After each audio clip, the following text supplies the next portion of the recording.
2026 সালের পুরুষদের টি-20 বিশ্বকাপের কাউন্টডাউন শুরু হয়ে গেছে। ক্রিকেট প্রেমীদের জন্য আসছে বছরটি হতে চলেছে দারুণ রোমাঞ্চকর।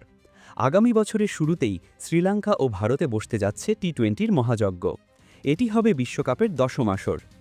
আন্তর্জাতিক ক্রিকেট কাউন্সিল এখনও অফিসিয়াল সূচি ঘোষণা করেনি, তবে নির্ভরযোগ্য সূত্র জানিয়েছে আগামী 7 ফেব্রুয়ারি থেকে শুরু হয়ে বিশ্বকাপ চলবে 8 মার্চ পর্যন্ত।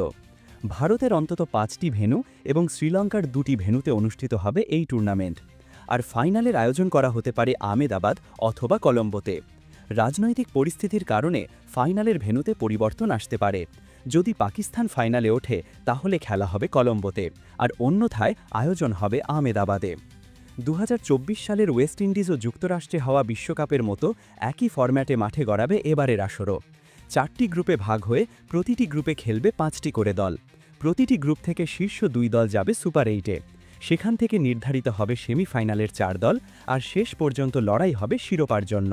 শ্রমণীয় 2024 সালের বিশ্বকাপের কথা নিশ্চয়ই সবার মনে আছে। বারবাডোজে অনুষ্ঠিত ফাইনালে দক্ষিণ আফ্রিকাকে হারিয়ে ভারত জিতেছিল চ্যাম্পিয়নশিপ ট্রফি।